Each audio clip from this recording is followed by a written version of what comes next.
नीति आयोग के अध्यक्ष और यशस्वी प्रधानमंत्री श्रीमान नरेंद्र मोदी जी द्वारा विकसित भारत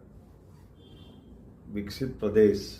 अब पूरे देश के लिए नीति आयोग की जो बैठक ली गई है, अभी तक के सारे रिकॉर्ड टूटे हैं। सर्वाधिक उपस्थिति सभी राज्यों का प्रतिनिधित्व यूनियन टेरिटरीज लगा के स्वतंत्र रूप से सभी राज्यों ने अपनी अपनी बात रखते हुए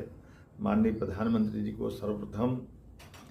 ऑपरेशन सिंदूर पाकिस्तान के खिलाफ हमारी सेना ने जो अभियान चलाया है उसका आभार भी माना, बधाई भी दी।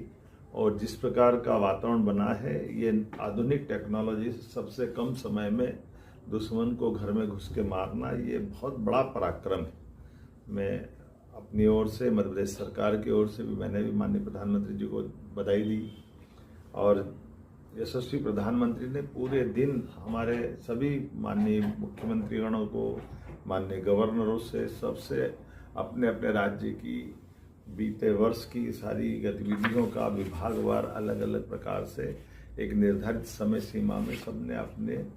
प्रेजेंटेशन भी दिए, खास करके अपना वक्तव्य के माध्यम से विस्तार से विषय को रखा है और डिटेल बात करने के लिए अपना लिखित वक्तव्य भी नीति आयोग को जमा किया है। हमारे लिए ये एक अच्छी खासकर नई परंपरा भी है, जब आपस में कोई कंट्रोवर्सी भी नहीं हुई और सबने बोलने की स्वतंत्रता के आधार पर ये संकल्प लिया कि 2047 तक यशस्वी प्रधानमंत्री ने जिस प्रकार से रोड मैप दिया है कि 2047 तक भारत के 30 ट्रिलियन डॉलर की अपनी अर्थव्यवस्था बनेगी। ऐसे में अपने अपने राज्य भी अपना योगदान तय करें, उनका प्लान बने, सभी विभागों की दृष्टि से वो कैसे बढ़ सकते हैं।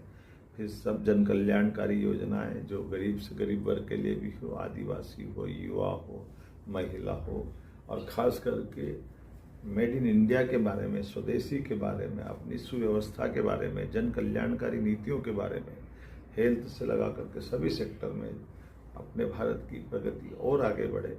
और ख़ास करके अब जैसे हम जान रहे हैं कि 2025 अप्रैल से ही ये भारत चौथी अर्थव्यवस्था के रूप में जाना जा रहा है। हमने जापान को पीछे छोड़कर माननीय प्रधानमंत्री जी के नेतृत्व में उनने शपथ ली, तब 11वें नंबर पे भारत था। आज हम चौथे नंबर पे आए और हो सकता है टेन्योर पूरा होते होते हम तीसरे नंबर पे पहुंचे। ऐसे में 2047 तक हम नंबर 1-2 के आगे जाएं, ये भावना के आधार पर हमने सबने स्वस्थ वातावरण में अपने विचार का परस्पर आदान प्रदान भी किया और हर एक विषय को अपने ढंग से पूरे भारत के